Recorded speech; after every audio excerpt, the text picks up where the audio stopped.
I think for sort of the most part, I mean, there's certain parts in Canada are still in the throes of a lockdown. But how have small businesses fared with this second lockdown before we deal with what's on the horizon?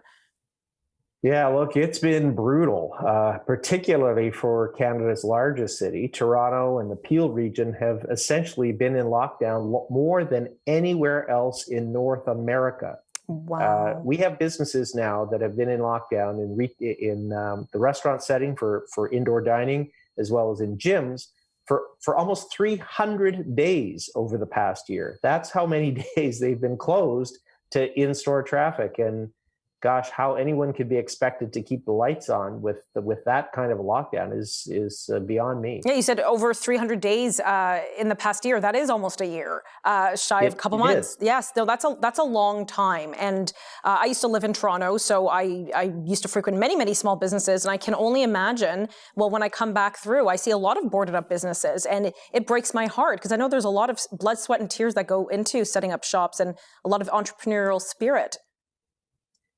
We're only seeing the tip of the iceberg, though. I mean, there have been about 60,000 businesses across Canada that closed their doors in 2020, permanently closed. But we're projecting at CFIB that there could be a further 180,000 permanent business closures before the end of the pandemic.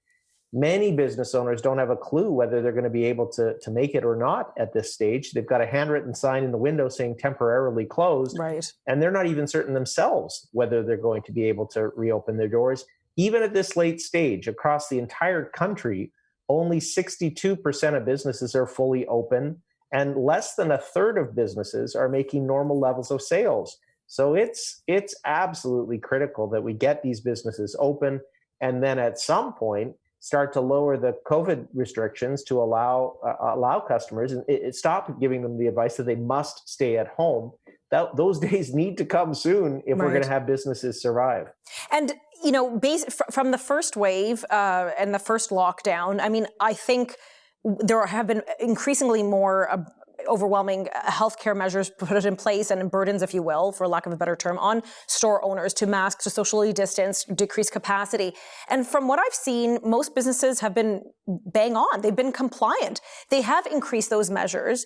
Have there been any outbreaks associated with small businesses? There's almost no data to suggest that infections are happening in small businesses, either in retail shopping, indoor dining.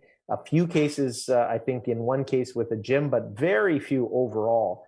And yet the lockdown measures have been incredibly tight on them. Meanwhile, of course, Ontario maintained this bizarre policy of allowing the big box stores to remain open through the whole pandemic. None of it has made a terrible amount of sense. Essentially, what we've been told is the government imposed lockdowns on businesses not because the business activity was so inherently risky, but to send a message to the public to stay home. Well, that's pretty tough for a business to swallow. If your business and your economic future is essentially being cratered in order to send a message to somebody else, that's just not fair. And look, business owners in the first wave were incredibly understanding. They knew that governments had to act quickly, didn't have all the answers. It's the second wave of lockdowns where we've been using this as really the only public health measure around. We've done almost nothing on rapid testing across Canada, despite millions of tests sitting in labs. Contact tracing seemed to have disappeared after the first wave. That's true. It has been basically a one-trick pony: lockdown, lockdown, lockdown, and damn the consequences for the small businesses. The economic supports too are just not there. Yes, there are some subsidy programs available, but they're not delivering for the size and scope of the pandemic and all the number of days that businesses have essentially been closed. And I want to get into some of those facts and figures in a moment. But when you mentioned that the government, at least in Ontario, wanted to use small businesses to send a message to people to stay at home, I mean, that is utterly absurd. How can anyone rationalize that? Well, look, they're saying that this was the only thing that they could do. That because people were not listening, they needed to see that things were shut down, that there was nowhere for them to go.